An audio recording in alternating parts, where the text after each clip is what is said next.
এই জন্য নবীজি বলেছেন ওমা জান্নাতুকা ওয়া নারুকা, তোমার পিতামাতাই তোমার বেহেশত, তোমার পিতামাতাই তোমার দোজখ। যুবক রে, যারা মা বাবার মনে কষ্ট দিয়া বাড়ি থেকে তাড়ায়া দেয়, বৃদ্ধাশ্রমে পাঠাইয়া দেয়, ও মা বাবাকে তাড়ায়া দেয় নাই, নিজের ভাগ্য থেকে জান্নাত তাড়িয়ে দিয়েছে। যত বড় ইমাম হন, বক্তা হন, শিক্ষিত মানুষ হন, যদি মা বাবার মনে কষ্ট দিয়ে থাকেন, ছাড় পাওয়ার সুযোগ নাই। একটা 2013 সালে পত্রিকা একটা কলম পড়েছিলাম বিশ্ব মা দিবস উপলক্ষে। ছেলেটার নাম ছিল আব্দুল মালেক। ছোটবেলায় চোখে দেখতে পারতো না, চোখ দিয়ে ঝাপসা ঝাপসা দেখতো, চোখ দিয়ে পুষ পড়তো, পানি পড়তো। দুঃখিনী মার সন্তানটাকে ডাক্তারের কাছে নিয়ে গেল। ডাক্তার চোখটা পরীক্ষা নিরীক্ষা করে বলে, আপা আপনার ছেলের যে অবস্থা, চোখটা অপারেশন করা ছাড়া ভালো হওয়ার কোনো সম্ভব নাই। এমন একটা অ্যামাউন্টের কথা বললেন। মহিলা কাঁদে আর ডেকে বলে, ডাক্তার ভাই এত টাকা পাবো কোথায়, ছেলের তো বাবা নাই। ছেলে যদি বড় হয়ে অন্ধ হয়ে যায়, স্বামীরেও হারাইলাম, সন্তান বড় হয়ে অন্ধ হলো, তাহলে আমার জীবনের কি বা হলো? ও ডাক্তার ভাই, আমি যদি দুইটা চোখ আমার ছেলেকে দিয়ে দেই, তাহলে আমার ছেলে চোখে দেখতে পারবে কিনা? বলে আপা এও সম্ভব। আমার ভাইয়েরা, দিল দিয়ে কথাগুলো বোঝার চেষ্টা করবেন। একবার দুঃখিনী মার সন্তানকে দুইটা চোখ দান করে দিল। ছেলেটা আস্তে আস্তে বড় হয়, পরীক্ষা দেবে। মা দুধের গিলাস নিয়ে ছেলেটার রুমের ভেতরে প্রবেশ করেছে। ছেলেটা ডেকে বলে, মা বেশি বেশি তুমি আমার ঘরে ঢুকবা না, তোমার চোখ দিয়ে পুষ পরে, পানি পরে, মা তোমার চোখের রোগটা আমার চোখে পার হতে পারে। দক্ষিণী মা বুকটা ফাইটা যায়, মনে কষ্ট পায়, মনের দুঃখ মনে চেপে রাখে, সন্তানকে কোনো কিছু বলে না। ছেলেটা চাকরি, আমার ভাইয়েরা পরীক্ষা দিয়ে ভালো রেজাল্ট করেছে, চাকরির সন্ধানে ঢাকায় চলে গেল। ঢাকায় গিয়ে চাকরি পাইছে, সুন্দরী মেয়ে দেখে বিবাহ করেছে। কিন্তু গ্রামের বাড়িতে দুঃখিনী মা পড়ে আছে, মায়ের আর কোনো খোঁজ খবর নাই না। বৃদ্ধ মা অসুস্থ হয়ে পড়ে গেছে, মনে হয় আর দুনিয়াতে বেশি দিন আমি বাঁচবো না। মা চিন্তা করলো, সেই ছেলেটার জন্য সোনার যৌবনটা নষ্ট করলাম, দুনিয়াতে এত কষ্ট করলাম, মরার আগে অন্তত একবার সেই ছেলের মুখটা দেখে আমি মরতে চাই। কিসে ভাই, যে আপনারা বড় অস্থির, এত অস্থির মন মানসিকতা নিয়ে মাহফিলে আসে। টিকটক দেখে 2-1 মিনিট গান শুনছেন না, হাসির কথা শুনছেন, শুনে মনে করছেন হুজুর মনে গেলে ওগুলোই করে। আল্লাহ আল্লাহ আল্লাহ, মাহফিলগুলো হেদায়েতের জন্য। যারা উঠে যাচ্ছে এরা তো মা বাবার সাথে ভালো সম্পর্ক আছে বলে আমার মনে হয়। হুজুর আমার মা বাবা যে খারাপ আপনি জানেন? মা বাবা যদি কাফের বেঈমানও হয়, তবুও তাদের সাথে খারাপ আচরণের কথা ইসলাম বলে নাই। আপনার মা বাবা আপনারে ঠকাইলে সেই হিসাব মা বাবা দেবে, আপনি হিসাব নেওয়ার কি? আপনাকে আল্লাহ যে দায়িত্ব দিয়েছে, রব যে দায়িত্ব দিয়েছে সেটা পালন করেন। আল্লাহ কি বলেন? অকুল্লাহুমা কওলান কারীমা, সম্মানসূচক আচরণ কর, নম্র ভদ্র হয়ে মা বাবার সাথে কথা বল। মা বাবার দিকে গালি দেওয়া যাবে না, চোখ রাঙানো যাবে না, বাজে কথা বলা যাবে না। কারণ বাবা হলো বটবৃক্ষ, আর মা হলো সেই বটবৃক্ষের মূল শিকড়, যেখান থেকে আমাদের জন্ম হয়েছে। এই দুইটা মানুষ পৃথিবীর নিঃস্বার্থ ভালোবাসে, এদের ভালোবাসায় কোনো স্বার্থ থাকে না। এই গ্রামে যদি আমি এখন ওয়াজ বন্ধ করে যাই, প্রত্যেকটা পরিবারে খবর নেই, দেখবেন অধিকাংশ মা বাবা সন্তানদের বিরুদ্ধে পাহাড় পরিমাণ অভিযোগ দেবে। কথা বলেন না? তাহলে এই কথাগুলো তো হেদায়েতের নিয়তে শুনতে হবে। আমি তো আমার জন্য কথা বলতেছি না, কথা বলতেছি আপনাদের জন্য। আমার মা বাবার সাথে আমার আচরণ অনেক ভালো, তারাই উল্টো আমারে ঝাড়ি দেয়। আমি আজ পর্যন্ত তাদের ঝাড়ি দিতে পারি না, কারণ ইসলাম আমাকে সেই অনুমতি দেয়নি।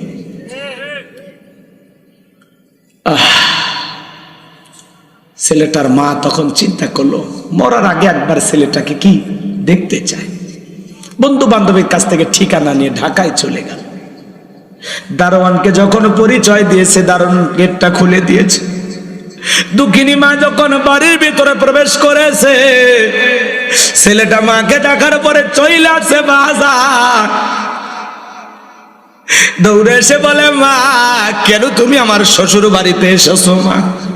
যদি আমার স্ত্রী শাশুড়ি শ্বশুর দেখতে পারে মা, তোমার পরিচয়টা আমি দিতে পারবো না, তাড়াতাড়ি করে চলে যাও। এই কথা বলে দুঃখিনী মায়ের হাতে কিছু টাকা দিল। এই মুহূর্তে স্ত্রী চলে আসে, ডেকে বলে, স্বামী কার সাথে কথা বলো?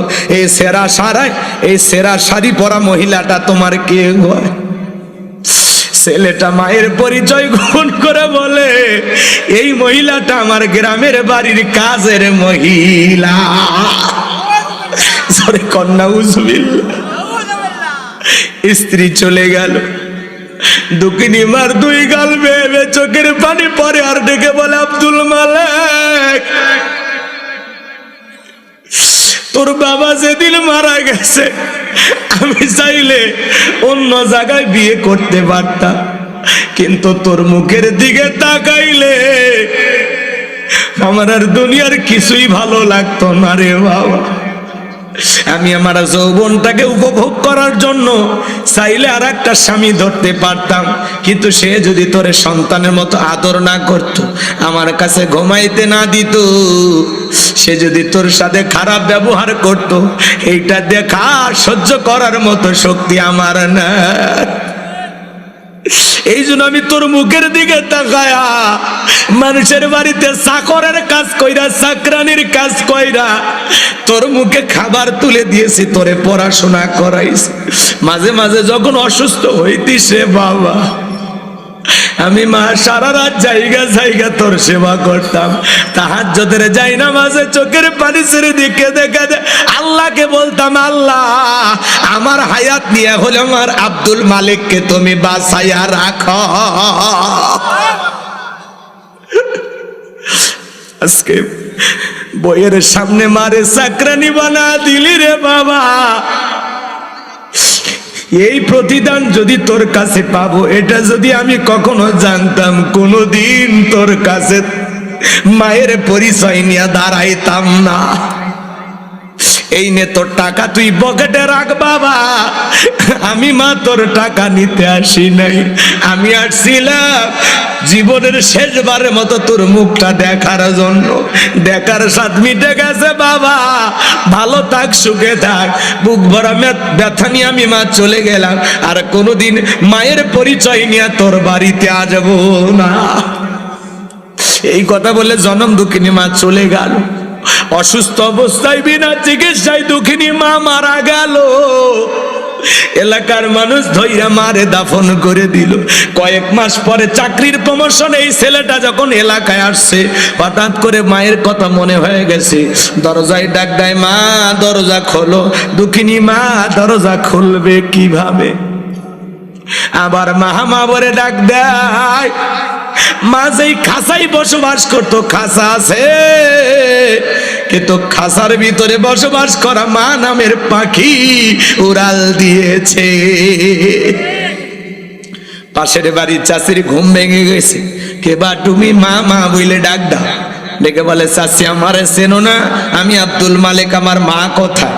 দেখে বলে, বাবা আসলি যখন এত দেরি করে কেন আসলি? তোর মা তো অনেক দিন আগে অন্ধকার কবরে চলে গেছে। ছেলেটা হাউমাউ করে কাঁদে আর বলে, চাষি বলেন না আমার দুঃখিনী মার কবরটা কোথায়? এইবার যখন মার কবর দেখা দিয়েছে, মার কবরে মাটি ধরে কান্না করে আর বলে, মা এত বড় ব্যথা দিলাম, এত কষ্ট তোর মনে দিলাম রে মা, একটা বার ক্ষমা চাওয়ার সুযোগ দিলি না। এইভাবে চলে যাবি মা, আমার জানা ছিল না রে মা। তুই আমারে মাফ করে দিস রে মা। মায়ের কবরের মাটি ধরে হাউমাউ করে কান্নাকাটি কর।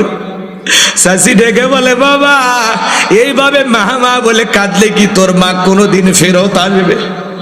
আয় আয় আমার কাছে আয়, তোর মা জীবনের একখানা চিঠি লেখে গেছে, আর বলেছে কোনোদিন যদি আমার আব্দুল মালিক আসে, মায়ের লেখা শেষ চিঠিটা আমার ছেলের হাতে দিও। মালিক কাঁদে আর বলে, চাষি ও চাষি, আমার মায়ের লেখা শেষ চিঠিটা একটু আমারে দাও। হে যুবক, একটা মা সন্তানকে জন্ম দিতে গিয়া ছোট্ট বালতির মতো এক বালতি রক্ত শরীর থেকে ঢেলে ফেলে দেয়। কত মা অজ্ঞান হয়ে পড়ে থাকে। কিছুক্ষণ পরে যখন জ্ঞান ফিরে পায়, ডেকে বলে, কই আমার সোনামানিক, আমার কোলে দাও। মা সন্তানকে কোলে নেয়, গালে মুখে চুমা খায়, আর বলে, বাসা দান তোরে দেখার পরে সব কষ্ট আমি মা ভুলে গেলাম। মাঝে কত কষ্ট করে, 2-2.5 বছর বুকের দুধ পান করায়। মা বাবার ঋণ আমি কখনো শোধ করতে পারবো না। মা বাবার তুলনা তো কোনোদিন দুনিয়াতে এত কথায় শেষ করা যাবে না। মা বাবার তুলনা কোনো কিছু দিয়ে পূরণ হবে না। মা বাবা এটা আলাদা একটা নিয়ামত। হে যুবক, সেই মা বাবার মনে কখনো কষ্ট দেওয়া যাবে না। কোন কোন যুবক আছেন মাতা পিতার খেদমত করে তাদের দোয়া নিয়ে জান্নাতে যেতে চান? 2টা হাত তুলে দেখা। আল্লাহ আমাদের সবাইকে পিতা মাতার খেদমত করার তৌফিক দান করুন। জোরে বলুন আমিন। আর একটু জোরে বলেন আমিন। মা বাবার খেদমত করবেন তো ইনশাআল্লাহ? হাত নামান। হে যুবক, খবরদার খবরদার, মা বাবার মনে কষ্ট দিও না। আজকে তুমি তোমার মা বাবার সাথে যে আচরণ করবা, তোমার সন্তান বড় হয়ে তোমার সাথে একই আচরণ করবে। একটা শিক্ষিত লোকের গল্প পড়েছিলাম। বাড়িতে অনেক ভিআইপি খাওয়ার আয়োজন হয়েছে, তেহেরি নেহেরি বিরিয়ানি রোস্ট, গরুর গোস্ত, খাসির গোস্ত, সেই ভিআইপি খাওয়া। একটা ভাঙ্গা প্লেটে কিছু একটু খাবার দিয়ে ছোট্ট বাচ্চাকে বলতে, সেটা তোর দাদু ভাইকে দিয়ে আয়। এখনকার বাচ্চারা তো বৈজ্ঞানিক, সেই বুদ্ধি সন্তানদের মাথায়। কথা কয় না? এক একটা বাচ্চা মানে কম্পিউটার। তখন বলতেছে, আব্বু আমরা এত ভালো খাইলে আমার দাদুর জন্য এই খাবার, ব্যাপারটা কি? তখন বলতেছে, তোর দাদুর বয়স হয়ে গেছে, এই খাবার দিয়ে আয়, এটা দিয়েই হবে। তখন বলতেছে, আব্বু তাহলে আমি এই প্লেটটা যত্ন করে রেখে দেব, দাদুর মতো যখন তোমার বয়স হবে এই প্লেটে করে আমি তোমাকে খাইতে দেব। শিক্ষিত মানুষ বিবেকের দরজা খুলে গেছে, সঙ্গে সঙ্গে প্লেটের খাবার ফেলায় দিয়ে বলতেছে, বাবা তোর আজকে এমন একটা শিক্ষা দিলি, কলেজ বিশ্ববিদ্যালয়ে যা শিখতে পারি না তোর কাছে তাই শিখলাম। এই কথা বলে সন্তানকে বুকের সঙ্গে জড়ায় নিয়া বাপকে যে স্টোরুমে ফেলায় দিছে, ওখান থেকে বিল্ডিং এর উপরে তুইলা সুন্দর করে গোসল করায় দিয়ে নতুন জামা পরে বাবাকে খুব আদর আপ্যায়ন করতেছে। স্ত্রী ডেকে বলতেছে, কি বাবা এ বৃদ্ধ মানুষটাকে আবার উপর তুলেন, কারণটা কি? তখন বলতেছে, আজ থেকে আমরা যা খাবো বাবা তাই খাবে, আমরা এই রুমে ঘুমাবো, পাশের রুমে বাবা ঘুমাবে, বাবার সাথে যদি করিস বাড়াবাড়ি 1 2 3 পাঠায় দেবো তোরে বাপের বাড়ি। কথা কয় না? বইয়ের ভালোবাসা বইয়ের কাছে, মা বাবার ভালোবাসা মা বাবার কাছে। কথা বলেন ঠিক কিনা? কাউকে বেশি প্রাধান্য দিকে কারো প্রতি অবহেলা করা যাবে। হে যুবক, শ্বশুর বাড়ির একটা পালসার ডিসকভার পায় পাগল হয়ে যায়ও না। একটা যৌতুকের মোটরসাইকেল পাইলে শাশুড়ির দরজায় ব্রেক করে ডাক দেয়, আম্মা। শাশুড়ি কয়, জামাই একটা পাইছি, ছোটবেলায় মাদ্রাসায় পড়েছে, গুম না মুখস্থ। কথা কয় না? কথা কয় না? শ্বশুর দেখলে, আব্বা কেমন আছেন, আব্বা কি খেয়েছেন, আব্বা কোথায় যাচ্ছে? শ্বশুর কয়, মারাত্মক জামাই পাইছি, ছোটবেলায় মাদ্রাসায় পড়েছিল, কল কলার সব হরফ মুখস্থ। শ্বশুর ডাকে আব্বা আম্মা, আর মা বাবার ডাকে বুড়া বুড়ি। তোর কপাল দাঁতিয়ার কুড়ি, মরার পরে ফেরেশতারা বাইরে ফুটে করবে ভুরি, জাহান্নামে হবে তোর বসত বাড়ি। এ কপাল পোড়া যুবক, তোর মতো একটা যুবককে লালন পালন করতে গিয়ে 20 22 25 বছরে মা বাবা এরকম 5টা 10টা পালসারের টাকা তোর পিছনে খরচ করেছে। এ বেঈমান, স্বার্থবার ভুলে গেলি সেই মা বাবার অবদানের কথা। আল্লাহ যুবকদের হেদায়েত দান করুক। জোরে বলুন আমিন। মা বাবার মনে কষ্ট দেওয়া যাবে? জোরে বলেন, দেয়া যাবে? মা বাবার ঋণ কখনো শোধ করা যাবে? রক্তে ভাসিয়া যাত নাই কাদিয়া আনলে মাগো আমায় এই দুনিয়ায়, তোমার ঋণ আমি কি দিয়ে শোধাই মাগো, তোমার ঋণ আমি কি দিয়ে শোধাই। দেখেছি পৃথিবীতে প্রথম মায়ের মুখ, পেয়েছি ভালোবাসাই পূর্ণ মায়ের বুক। বলতে পারি না কথা, মা বোঝে আমার ব্যথা, বলতে পারি না কথা, মা বোঝে আমার ব্যথা, তাই তো রেখেছো মা বুকেতে জড়াই, তোমার ঋণ আমি কি দিয়ে শোধাই মাগো, তোমার ঋণ আমি কি দিয়ে শোধাই। কখনো গভীর রাতে উঠলে আমি কেঁদে, বুকে মা শক্ত করে রাখতো আমায় বেঁধে। তোমার ওই দুধের দাম কে দেবে প্রতিদান, তোমার ওই দুধের দাম কে দেবে প্রতিদান, এই দুনিয়ায় মাগো আজ মেলে নাই। তোমার ঋণ আমি কি দিয়ে শোধাই মাগো, তোমার ঋণ আমি কি দিয়ে শোধাই। জোরে কোন মারহাবা। কষ্ট হয় আমার ভাইরা, যুবক রে, বুলেট মারলে বুলেট মিস হতে পারে, কিন্তু মা বাবার দোয়া কোনোদিন মিস হতে পারে না। জীবনে যদি ভাগ্য খুলতে চাও, সফল হতে চাও, মা বাবার দোয়া নাও। কথা কয় না, কথা কয় না। মা বাবা যদি বদদোয়া করে, কোটিপতি থেকে আল্লাহ ফকিরপতি বানায় দিবে। আর মা বাবা যদি দোয়া করে, ভ্যান চালক রিক্সা চালক থেকে আল্লাহ কোটিপতি বানায় দিবে। এই জন্য যুবক, কখনো মা বাবার মনে কষ্ট দেওয়া যাবে না। তাহলে নবী মূসা আলাইহিস সালামের সাথে একটা কসাই জান্নাতে যাবে মায়ের দোয়ার কারণে। মায়ের দোয়ার পাওয়ার আছে না? জোরে বলেন আছে না? না।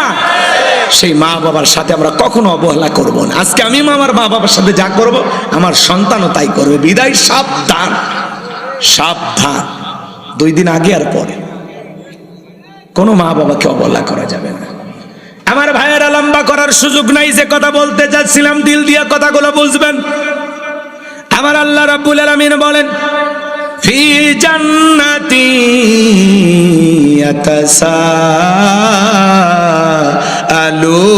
ইয়াতাসাআলুন। আল্লাহ রাব্বুল আলামিন বলেন, তারা জান্নাতে প্রবেশ করবে। একজন জান্নাতি আর একজন জান্নাতীর সাথে পরস্পরে গল্পে লিপ্ত হবে। জান্নাতীরা গল্প করতে করতে তাদের দৃষ্টি চলে যাবে নিচের দিকে। তারা নিচের দিকে তাকায় দেখবে দাউ দাউ করে জাহান্নামের আগুন জ্বলতেছে। ওই জাহান্নামের আগুনে মানুষগুলোকে পোড়ানো হচ্ছে। আমার ভাইয়েরা, তখন ওই জাহান্নামের ভিতরে আগুনে পুড়তে দেখবে অসংখ্য মানুষকে। এদের মধ্য থেকে কিছু মানুষকে দেখে তারা চিনতে পারবে। আর তখন জান্নাতীরা ওই জাহান্নামীদেরকে প্রশ্ন করে বলবে, আনিল মুজরিমিন, হে অপরাধীরা, মা সালাকাকুম ফি সাকর, কোন অপরাধে, কি অপরাধে সাকর নামক জাহান্নামে তোমরা এসেছো? আনিল মুজরিমিন, অপরাধী সম্পর্কে তারা জিজ্ঞাসা করবে, মা সালাকাকুম ফি সাকর, কোন অপরাধে সাকর নামক জাহান্নামে তোমাদেরকে নিয়ে আসছে? দুনিয়ার জীবনে কেমন অপরাধ করছো যার কারণে তোমরা এই জাহান্নামের আগুনে জ্বলতেছো? আমার ভাইয়েরা, ওই জাহান্নামের আগুনে যারা জ্বলবে পুড়বে, এই দুনিয়ার আগুনের চাইতে জাহান্নামের আগুনের পাওয়ার 70 গুণ বেশি। ওই জাহান্নামের আগুনে মানুষ জ্বলবে পুড়বে, চেহারা হয়ে যাবে কয়লার মতো কালো। জাহান্নামের আগুন সহ্য করার শক্তি আমাদের কারো নাই। হযরত আবু হুরায়রা বলেন, আল্লাহ জাহান্নামের আগুনকে 1000 বছর জ্বালায় জাহান্নামের আগুনের কালার হয়েছিল সাদা। আবার 1000 বছর জ্বালায়া জাহান্নামের আগুনের কালার হয়েছিল লাল বর্ণ। আবার 1000 বছর জ্বালায়া জাহান্নামের আগুনের কালার হয়েছিল কৃষ্ণ বর্ণ। ওই জাহান্নামের আগুনে জ্বলবে পুড়বে। কি হয়েছে? আহা, জাহান্নামের কথা শুনে উঠে যান। জান্নাতের টিকিট তো আপনারা পাইছেন। আল্লাহ যেন আপনাদেরকে জান্নাতি হিসেবে কবুল করে। জোরে কোন আমিন। আমি মুসাফির বদদোয়া দেব না, কিন্তু আমি বলবো মেহমানকে নিয়ে এসে এরকম করবেন না, তাহলে খারাপ লাগে। ওয়াজ শোনার নিয়তে যাবেন, বক্তার চেহারা দেখার জন্য না, জ্ঞান শোনার জন্য। আমি কি খারাপ কথা বলতেছি? ওয়াজগুলো কি খারাপ? জীবনে এগুলো শোনার প্রয়োজন আছে না নাই? আর মনে রাখবেন, যতক্ষণ পর্যন্ত আপনি আমি পরিবর্তন না হতে পারবো, ততদিন সমাজ রাষ্ট্র কিচ্ছু পরিবর্তন করতে পারবে না। আগে নিজে ভালো মানুষ হওয়া লাগবে। নিজে ভালো হন না, আপনি দোয়া করতেছেন আল্লাহ উমরের মতো নেতা বানায় দাও। এই বেটা, উমরের দেশে থাকার মতো জনগণ তুমি হইতে পারছো? হ্যাঁ, আজকে জুতার মালা দিয়ে এক মুরব্বীকে ঘুরানো হয়েছে, তিনি নাকি মুক্তিযোদ্ধা। আবার কেউ বলেতেছেন তিনি 9টা মামলার আসামি। এক মুক্তিযোদ্ধাকে অপমান। আরে ভাই, একটা বৃদ্ধ মানুষকে কেন জুতার মালা দেবেন? যদি অপরাধ করে প্রশাসন আছে। উনি আবার উল্টাপাল্টা বলতেছে। এই যে নোয়াখালীতে এই ঘটনাটা ঘটছে, কুমিল্লা 14 গ্রাম, একটা বৃদ্ধ মানুষকে কেন জুতার মালা? এমনি ভারতের মিডিয়ায় তোলপা, রিপাবলিক বাংলা তোরা লাফাইচার বলতেছে, এই যে দেখেন ভারতে ইউনূস সরকার থাকা অবস্থায় কিভাবে একজন মুক্তিযোদ্ধাকে অপমান করা হচ্ছে। আপনারা এটা মিডিয়ার আরো খোরাক করে দিচ্ছেন কেন ভাই? উনি যদি কোনো অপরাধ করে থাকে প্রশাসন ধরবে। আপনার মনে কোনো ক্ষোভ থাকলে ওনার নামে মামলা করেন। উনিও নাকি অনেক জুলুম করছে, ঝামেলা করছে, বিগত সরকারের পাঁচাটা গোলাম ছিল। তো যাই হোক, সবচাইতে বড় পরিচয় উনি নাকি একজন মুক্তিযোদ্ধা। সত্যি মুক্তিযোদ্ধা কিনা ভুয়া মুক্তিযোদ্ধা কেমনে বুঝবেন? তাই বলে একটা মানুষকে, বৃদ্ধ মানুষকে জুতা পরায় কেন ঘুরাইলেন? এর পেছনে কি রহস্য? কারা এদেরকে ঘুরাইলো? এটা কোনো গভীর ষড়যন্ত্র কিনা বিষয়টা তদন্ত করে দেখার দরকার আছে না নাই? আজকে সমাজে চতুর্দিকে অশান্তি, কোথাও শান্তি নাই। শান্তি পেতে হলে কোরআনের সমাজ কায়েম করা লাগবে। সিদ্ধান্ত না লাগবে আগামীতে আর যাই হোক কোন নারীকে দেশের প্রধানমন্ত্রী বানানো যাবে না। 16 বছর আমরা অনেক জুলুমের শিকার হয়েছি, কথা বলে ঠিক কিনা? আগামীতে সিদ্ধান্ত নেওয়া লাগবে বাংলাদেশের প্রধানমন্ত্রী হবে পুরুষ। কারা কারা চান হাত তুলে দেন। লিল্লাহে তাকবীর। আপনার নারীদের দেখার দিন শেষ, আগামীতে পুরুষের বাংলাদেশ। কথা কন। উনি পাশের দেশে গেছে, চট করে আবার ঢুকতে চাই। ঢুকবেন তাহলে বের হলেন কেন? এই দেশ আপনার বাবার, এই দেশ আপনার স্বামীর। আপনি আসেন। এই দেশের 18 কোটি মানুষের 36 কোটি চোখ তাকায় আছে। কথা কন ঠিক কিনা? রাগ করতেছেন আপনারা? বাবু আইবা, তুমি আইবা গো, সেই দিন আইসা বুবু ক্ষমতা পাইবা না। বুবু আইবা, তুমি আইবা গো, সেই দিন আইসা বুবু ক্ষমতা পাইবা না। খোঁজ নাই বুবু কাদের কাকার, অবস্থা খারাপ দরবেশ বাবার, হাও না গেলা কোন সামনেও আসে না। নেহাতা কর্মী সব জেলের ভিতর, আমি আসি ডরের ওপর, কখন জানি আসে গ্রেপ্তারি পরোয়ানা। বুবু আইবা, তুমি আইবা গো, সেই দিন আইসা বুবু ক্ষমতা পাইবা না। কথা বলেন। এ খুশি হয়েছে? চাঙ্গা দেখছেন? চাঙ্গা হয়ে গেছে। আসলে আর শোনে না, কেউ আর শোনে। আর পরে কয় হুজুর এসে এগুলো কি কইল? জাতি জাতি ই চাচা ঠিক আছে, চাচা কয় ঠিক আছে। ওরে বাবা, রাগ করতেছেন আপনারা? রাগ করতেছেন? তাহলে জাহান্নামে যারা জ্বলতেছে ওরা বলবে আমাদের 4টা অপরাধ। 4টা অপরাধ কি বলবো? দোয়া করলেই ভালো, যেভাবে আপনারা ওটা বসা করতেছেন, কথা না বলা ভালো। 4টা অপরাধ আমি কয়েক মিনিটে শেষ করে দেবো ইনশাআল্লাহ। এদিক খেয়াল করে। মেয়ে মানুষ ক্ষমতায় গেলে ঝামেলা। মেয়ে মানুষের রাগ বেশি, জেদ বেশি। দেখেন না, স্বামীর সাথে ঝগড়া লাগে, হাড়ি পাতি ভেঙে ফেলে দেয়, স্বামী তুলে আছাড় মারে। মেয়েদের জেদ বেশি, রাগ বেশি। এই জন্য সিদ্ধান্ত নেন আগামীতে আর যাই হোক কোন নারী যেন প্রধানমন্ত্রী না। কথা ক্লিয়ার? এই মেসেজটা মনে রাখ। যেই দলেরই হোক পুরুষ চাই, পুরুষ। পুরুষ হবে আমাদের অভিভাবক। কথা কন ঠিক আছে? আমার ভাইয়েরা দিল দিয়া কথাগুলো বুঝবে। জান্নাতীরা তখন প্রশ্ন করবে আনিল মুজরিমিন, হে অপরাধীরা, মা সালাকাকুম ফি সাকর, কোন অপরাধে এই সাকর নামক জাহান্নামের আগুনে জ্বলতেছো? দুনিয়ার জীবনে তোমাদের কয়টি অপরাধ ছিল? ওরা তখন বলবে আমাদের অপরাধ হলো 4টি। 1 নাম্বার অপরাধ, ক্বালু লাম নাকু মিনাল মুসাল্লিন। ওরা বলবে আমরা দুনিয়াতে মুসল্লি ছিলাম না, নামাজ পড়তাম না, সালাত আদায় করতাম না। আজান দিয়েছে, উত্তর পাড়ার আব্দুল মালিক মসজিদে ঢুকেছে, আর আমি ঘাড় বেঁকা করে জমির ভিতরে গেছি কোদাল নিয়ে। কথা কয় না গো? বলা হলে ভাই নামাজটা পড়ে কোদাল নিয়ে মাঠে যান, কয় না আজকে জমিতে পানি না নিলে ধান লাগানো হবে না, অতএব আজকেই পানি নেওয়া লাগবে, নামাজ যাই যাক। এই যে দুনিয়া, ক্বালু লাম নাকু মিনাল মুসাল্লিন, ওরা বলবে আমরা দুনিয়াতে মুসল্লি ছিলাম না, নামাজ আদায় করতাম না, সালাত আদায় করতাম না। পাশাপাশি দোকানদার আজান দেওয়ার পরে ওই মহেশপুরের দোকানদার একজন ভাই দোকানদারি বন্ধ করে নামাজে চলে গেল, আর আপনি দুনিয়াতে দুনিয়ার লোভে পইরা দোকান খুলে বসে থাকলেন। ও তখন বলবে ভাই চোখের সামনে মানুষ মসজিদে গেছে, আমি দুনিয়ার খেলা নিয়ে ব্যস্ত ছিলাম, দুনিয়ার কাজ নিয়ে ব্যস্ত ছিলাম, দুনিয়ার ব্যবসা নিয়ে ব্যস্ত ছিলাম, এই কারণে আপনি জান্নাতে আর আমি জাহান্নামে। বলে চোখের সামনে দেখেছি একজন দোকানদার দোকানদারি বন্ধ করে মসজিদে গেছে, দোকানে লেখা আছে শাটারে নামাজের বিরতি। শাটারে কি লেখা আছে? নামাজের বিরতি। চোখের সামনে মানুষ নামাজে যায় মসজিদে, আমি তাকায় দেখছি, মুরব্বী বলছে এ যুবক চলো মসজিদে যাই, খেলানে ব্যস্ত ছিলাম। উল্টো আরো মুরব্বীকে ধমক দিয়ে বলছিলাম, চাচা আমাদের বয়সে আপনি কি করছিলেন, কথা কন।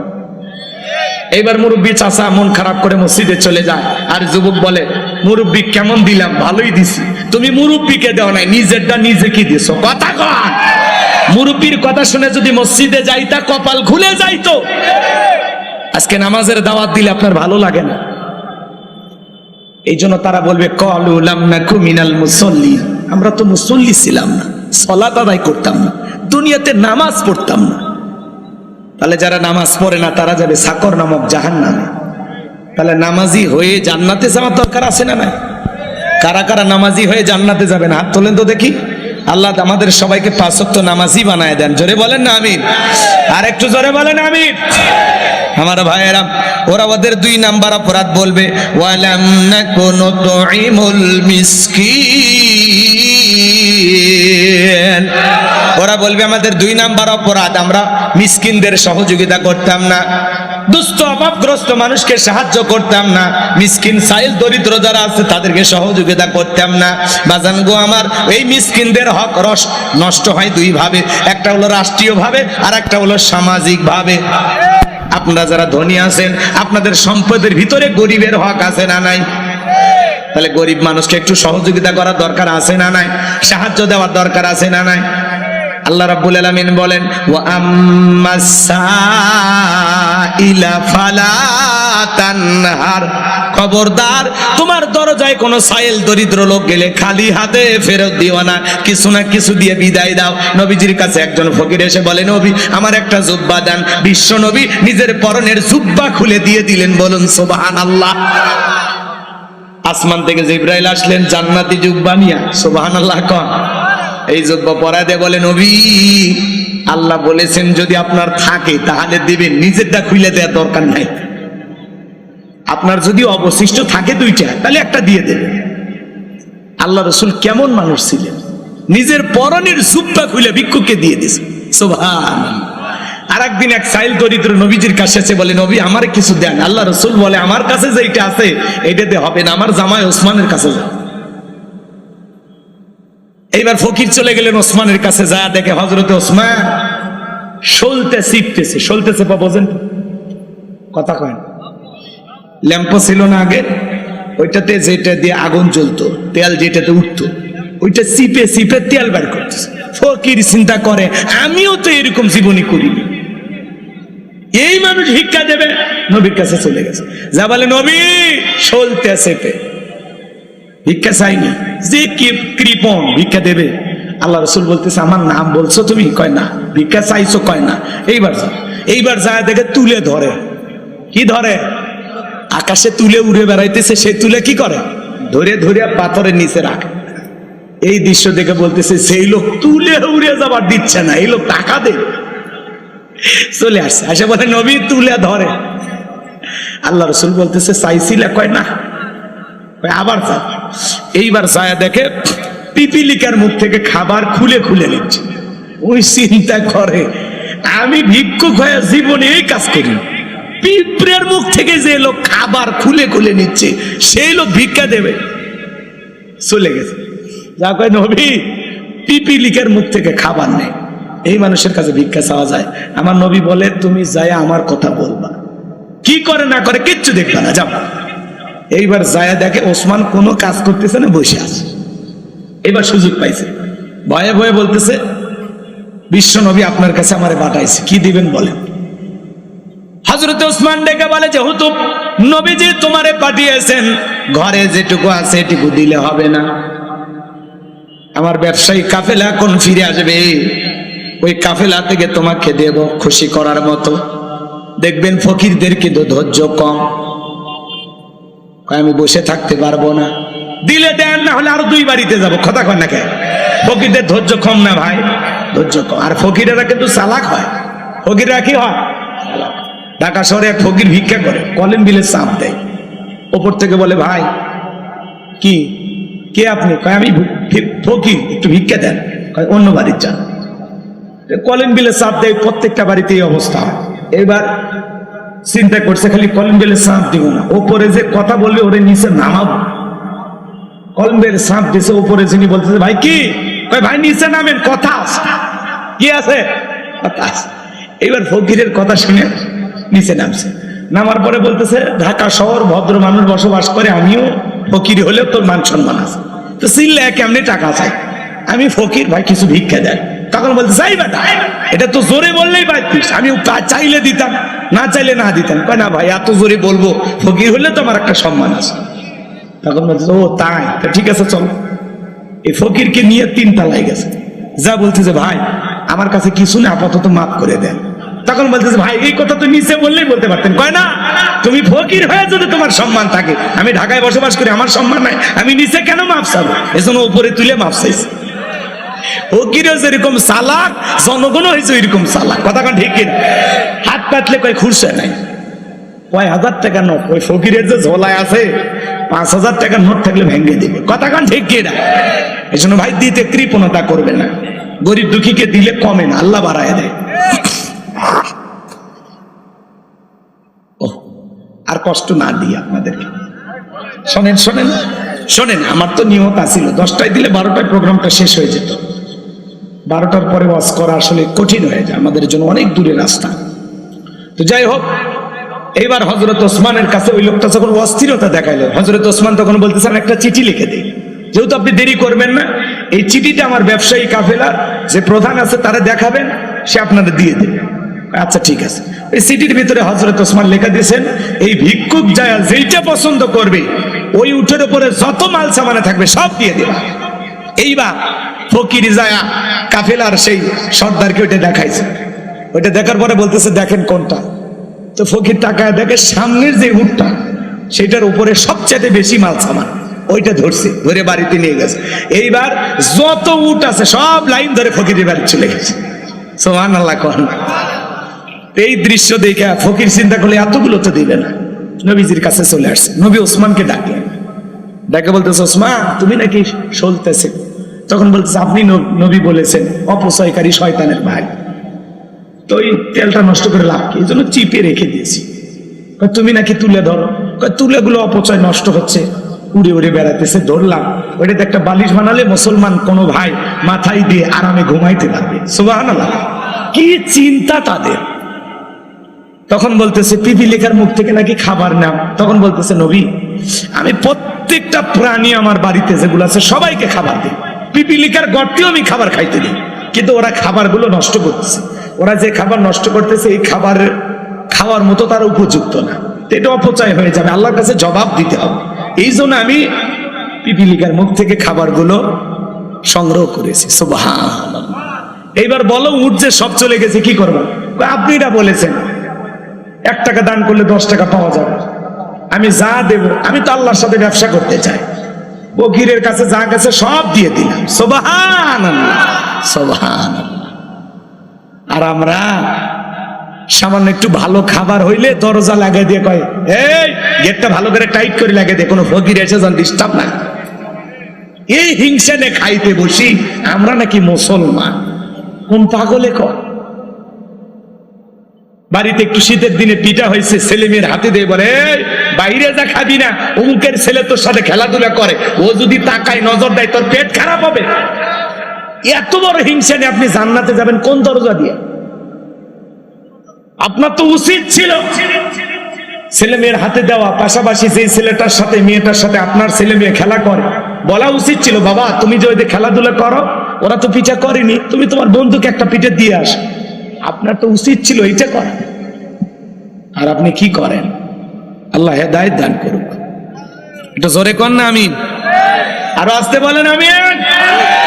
আমার ভাইরা দিল দিয়ে কথাগুলো বোঝার চেষ্টা করবেন। আমি গুনাহগার যে কথা বলতে চাই গভীর মনোযোগ দিয়ে শুনবেন, তাহলে ওরা বলবে আমাদের 2 নাম্বার অপরাধ ওয়ালাম নাকুনু তুইমুল মিসকিন। ওরা বলে আমাদের 2 নাম্বার অপরাধ আমরা অভাবগ্রস্ত সাইল দরিদ্র মিসকিন যারা ছিল এদেরকে খাইতে দিতাম না।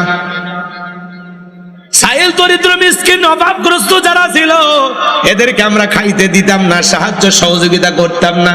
এটা হলো আমাদের 2 নাম্বার অপরাধ। ওরা বলবে আমাদের 3 নাম্বার অপরাধ, ওয়া কুন্না নাখুদু মাআল খাইদিন। ওরা বলবে আমাদের 3 নাম্বার অপরাধ, আমরা সমালোচনাতে ব্যস্ত ছিলাম, আমরা আলেমদের সমালোচনা করতাম। কথা বোঝেন না? ইসলামের সমালোচনা করতাম, যেখানে মানুষ সমালোচনা করতো ওখানে অংশগ্রহণ করে আমরা মজা নিতাম। যারা সমালোচনাকারী এরা যাবে জাহান্নামে, বলে অমুক খারাপ তমুক খারাপ, এ ভালো না সে ভালো না। আরে ভাই, অমুক তমুক খারাপ বাদ দেন, নিজের জীবনের ত্রুটিগুলো আগে তালাশ করেন। মানুষের সমালোচনা করে লাভ নাই, নিজের আত্মসমালোচনা করা লাগবে। কথা কন, নিজের জীবনের তো ত্রুটি দিয়ে ভরা, নিজের গুনাহের টেনশনে তো ঘুমাইতে পারি না, মানুষকে নিয়ে এত ভাবার সময় আছে? যারা সমালোচনাকারী, ভাই অমুক খারাপ তমুক খারাপ, এ ভালো না সে ভালো না, আপনি কতটুকু ভালো? আপনি কতটুকু ভালো? এই জন্য আমরা কোন মানুষকে নিয়ে সমালোচনা করি। চায়ের কাপে ঝড় তোলে, চা খাইতে খাইতে 2-3 গল্প করে অমুক তমুক সে খারাপ এসে, মানে চায়ের কাপে চা খাইতেছে আর গীবত কমিটির সভাপতি সেক্রেটারি হয়ে বসে গেছে। কথা কন ঠিক না? এত কথা কেন বলেন? আপনার জবানের প্রত্যেকটা কথা রেকর্ড হচ্ছে, আল্লাহর কাছে এই কথার ব্যাপারে জবাব দিতে হবে। এজন্য হিসাব করে কথা বলতে হবে। আল্লাহ বোঝার তৌফিক দান করুন। জোরে বলুন আমিন। আরেকটু জোরে বলুন আমিন। তাহলে আমরা চায়ের কাপে বসে মানুষের সমালোচনা করব? এই গীবত, পরনিন্দা, চগলখড়ি এটা মহিলাদের স্বভাব ছিল। 4-5 জন মহিলা এক জায়গায় হলে মহিলারা সমালোচনা করত। এখন আবার 4-5 জন পুরুষ এক জায়গায় হলে সমালোচনা শুরু করে। গীবত করা কি জানেন? মৃত ভাইয়ের গোস্ত খাওয়ার সময় আপনি মৃত ভাইয়ের গোস্ত খাবেন, তাহলে মানুষের গীবত কেন করে? এটা একটা ঘৃণিত কাজ। সমালোচনা করে একটা নিচু মনের মানুষ। যারা সমালোচনা করে এরা কি? নিচু মনের মানুষ। আমরা মানুষের সমালোচনা করব না, নিজের আত্মসমালোচনা করব। আমি তো পাপের ঘরের পাপী, জীবনটা তো গুনাহ দিয়ে শেষ করে ফেলে দিলাম। আমি আমার অপরাধের টেনশনে ঘুমাইতে পারি না, আমি মানুষের অপরাধ কখন দেখব? কথা বলেন দেখা। এটা হলো আপনার আমার কাজ।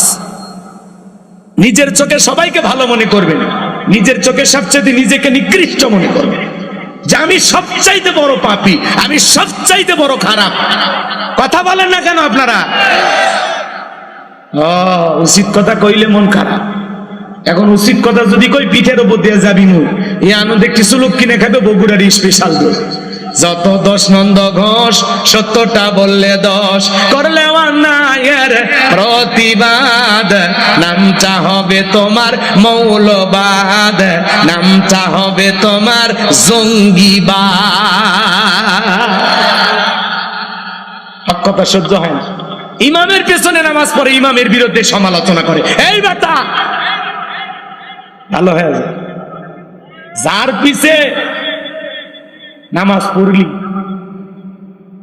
যে ইমামকে নেতা মেনে নামাজ পড়লি, তার বিরুদ্ধে সমালোচনা, বক্তার অর্শনে বক্তার বিরুদ্ধে সমালোচনা, আলেমুল আমাদের বিরুদ্ধে সমালোচনা, ইসলামের বিরুদ্ধে সমালোচনা। এই জন্য আল্লাহ বলেন ওয়াকুন্না নাখুদু মাল খাইদিন, যারা সমালোচনাকারী এরা যাবে জাহান্নামে। আবার অনেকে ধারণা পোষণ করে, একজন মোটরসাইকেল নিয়ে একটা মেয়েকে নিয়ে যাচ্ছে, ওই মেয়েটা বউ, বোন না মা কিচ্ছু বোঝে না, মোটরসাইকেলে নিয়ে যাচ্ছে, কয় এই এটা মনে হয় জিনিস। এই যে ধারণা করলেন, এটা কবিরা গুনাহ। ওটা ওর মা না বোন আপনি কি জানেন? না বউ আপনি জানেন? তো ধারণা করে কেন কথা বলতেছেন? আমরা তো এগুলো নিয়ে ব্যস্ত আছি, ভালো আমলের কথা কাজে লাগে না। কি হয়েছে বা? এখন শেষ বেলায় ওগুলো দেখে লাভ আছে, কষ্ট হয়। তাহলে ওরা বলবে আমাদের 3 নাম্বার অপরাধ, ওয়া কুন্না নাখুদু মা'আল কাইদিন। আমরা দুনিয়াতে সমালোচনা করতাম, সমালোচনা করতে ব্যস্ত ছিলাম, আমরা ছিলাম সমালোচনাকারী। যারা মানুষের সমালোচনা করত, ইসলামকে নিয়ে সমালোচনা করত, আলেমদেরকে নিয়ে সমালোচনা করত, সমালোচনায় যারা ব্যস্ত ছিল, এই সমালোচনাকারীরা যাবে সাকর নামক জাহান্নামে। এইবার তাদের 4 নাম্বার অপরাধ, ওয়া কুন্না নুকাযযিবু বিয়াউমিদ্দিন। ওরা বলবে আমাদের 4 নাম্বার অপরাধ, আমরা কর্মফল দিবসকে অস্বীকার করতাম। মালিক ইয়াউমিদ্দিন, শেষ বিচার দিবসের মালিক আল্লাহ, বিচারের ফয়সালা জান্নাত জাহান্নাম হবে, এটা আমরা অস্বীকার করতাম। আমরা মনে করতাম কর্মফল দিবস বলতে কিছু নাই, পরকাল টরকাল আমরা পুরোটাই অস্বীকার করতাম। কিসের পরকাল? মরার পরে যা হয় একটা হবে, এরকম চিন্তা ভাবনায় আমরা বিভোর ছিলাম। আমরা পরকালের প্রতি বিশ্বাসী ছিলাম না। যে পরকালের প্রতি বিশ্বাসী, যে আল্লাহর আখিরাতকে ভয় করে, তার পিটায়াও গুনাহ করানো সম্ভব নয়। কথা বলে ঠিক কিনা? এই ইউহাল্লাযীনা আমানু তাকুল্লাহ, হে ঈমানদারগণ, আমি আল্লাহকে ভয় করো, হাক্কা তুকাতিহি, ভয় করার মতো ভয় করো।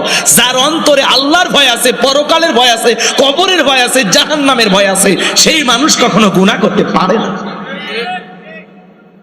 আল্লাহকে ভয় করেন। হে যুবক, গুনাহ করার আগে চিন্তা করো, দুনিয়ার কেউ দেখতেছে না, একজন দেখতেছেন, তিনি কে? রাত 2টার দিকে কার জানালায় গিয়ে গল্প করলি? কথা কয় না, কারে যা প্রেমের প্রস্তাব দিলি, সব রেকর্ড। এই যে মোবাইল, সারা রাত আমরা মোবাইলটা ঘরের ভিতরে নিয়ে উল্টা পাল্লা যা খুশি সব দেখতেছি। এই যে গোপনে একা একা কম্বলের ভিতরে, ল্যাপের ভিতরে যা দেখতেছেন, এই ব্যাপারে আল্লাহর কাছে একদিন জবাব দিতে হবে। যাদের অন্তরে পরকালের ভয় আছে, কবরের ভয় আছে, আল্লাহর হিসাবের ভয় যে করে, যে আল্লাহর সামনে দাঁড়াইতে হবে, কি নিয়ে দাঁড়াবো, কি নিয়ে দাঁড়াবো আমি পরকালে, মালিকের কাছে কি হিসাব দিব, যেটুকু আমল করেছে এই আমলে জান্নাতে যাওয়া যাবে কিনা, একটু আমাদের চিন্তা ফিকির করার দরকার আছে না নাই? আমি আল্লাহর সামনে যে কিয়ামতের ময়দানে দাঁড়াবো, কি নিয়ে দাঁড়াবো, কি এমন পুঁজি আছে, কি এমন সম্বল আছে, কি এমন আমল আছে, যেটা নিয়ে আমি পরকালের বিশাল পথ পাড়ি দিব। একটু চিন্তা করেন না ভাই, 2টা মিনিট বালিশে মাথা রাখেন, ঘুমানোর আগে চিন্তা করেন। এখনই যদি, আজকে রাতেই যদি আপনার মৃত্যু হয়, আল্লাহর কাছে কি নিয়ে যাবেন? কি নিয়ে যাবেন? কতটুকু আখিরাতের মাল সামানা দুনিয়াতে গোছাইছেন? আল্লাহ বলেন, আল্লাযী খালাকাল মাউতা ওয়াল হায়াতা লিয়াবলুয়াকুম আইয়ুকুম আহসানু আমালা। আমি আল্লাহ দুনিয়াতে তোমাদেরকে পাঠাইছি কেন? আল্লাহ বলেন, আমি সৃষ্টি করেছি মৃত্যু আর জীবন। লিয়াবলুয়াকুম আইয়ুকুম আহসানু আমালা, আমি আল্লাহ পরীক্ষা করে দেখবো আমলের দিক দিয়ে কার আমল কত বেশি উত্তম, কার আমল কত বেশি ভালো। যার আমল ভালো তার আখিরাত ভালো, যার আমল খারাপ তার আখিরাত পুরোটাই বরবাদ। কথা বলেন ঠিক না? আল্লাহ রাসূল বলেছেন, ক্বালা রাসূলুল্লাহ সাল্লাল্লাহু আলাইহি সাল্লাম, ইন্নামাল কুবরু রাউযাতুম মিন রিয়াদিল জান্নাহ আও হুফরাতুম মিন হুফারিন নার, রাহু তিরমিজি। নবীজি বলেছেন, যে ব্যক্তির আমল ভালো, মৃত্যুর সঙ্গে সঙ্গে আল্লাহ তার কবর জান্নাতের বাগান বানায় দিবেন। বলুন সুবহানাল্লাহ। আর যে ব্যক্তির আমল খারাপ, আও হুফরাতুম মিন হুফারিন নার, তার কবরটা হবে জাহান্নামের আগুনের গর্ত। একবার যদি কারো কবর জাহান্নামের আগুনের গর্ত হয়ে যায়, আমার ভাইয়েরা, ওই জাহান্নামে একটা পাথর ছেড়ে দিলে 70 বছর সময় লাগে নিচে পড়তে। আল্লাহ না করুক, আপনার আমার গুনাহের কারণে মালিক যদি রাগান্বিত হয়ে ওই জাহান্নামের গর্তের মুখে ফেলে দেয়, আপনার আমার বাঁচার তো কোনো উপায় নাই, বাঁচার উপায় নেই, কোনো উপায় নেই। ফামান ইয়ামাল মিসকালা যাররাতিন খায়রান ইয়ারা ওয়া মান ইয়ামাল মিসকালা যাররাতিন শাররান ইয়ারা। বান্দা, তুমি যদি যারা পরিমাণে অনুপরিমাণে নেক আমল করো, ওইটাও তোমার আমল নামে লিপিবদ্ধ করা হবে। তুমি যদি যারা পরিমাণ অনুপরিমাণে গুনাহ নিয়ে অন্ধকার কবরে চলে যাও, ওই কবরের ডানের মাটি বামে চলে যাবে, বামের মাটি ডানে চলে যাবে, এমন জোরে চাপ দিবে, এক পাঁজরের হাড় অন্য পাঁজরে ঢুকে যাবে। কবরে থাকা অন্ধ ফেরেশতা চোখে থাকে না, কানে শোনে না, হাতুড়িতে আঘাত করবে, মাথাটা চূর্ণ বিচূর্ণ হয়ে যাবে। বিষাক্ত সাপ একবার সবল মারলে পা থেকে মাথা পর্যন্ত বিষের যন্ত্রণায় দেহটা চলে পুড়ে শেষ হয়ে যাবে। আমি তো আতঙ্কে আছি কবর নিয়ে, আমার কবরে কি হবে, আমি একা একা কেমনে থাকবো? ওই কবরের উপরে বাঁশের বিছানা বিছা দিয়ে মাটি চাপা দেওয়ার পরে ওই অন্ধকার কবর, নাই সাথী নাই বাতি নাই জানালা নাই দরজা, আমি একা একা কেমনে থাকি? কিভাবে কাটবে আমার কবরের প্রথম রাত?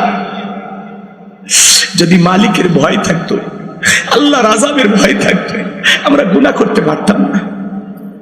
আজকে পরকালের ভয় নাই, মসজিদ গুলো চাকচিক্য, কত সুন্দর, কত টাইলস, কিন্তু মুসল্লি নাই, নামাজি নাই।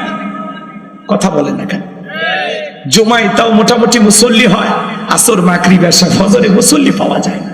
এমনও মসজিদ আসে শুধু মুয়াজ্জিম একাই নামাজ পড়ে, একজন মুসল্লিও নাই। কথা বলে ঠিক?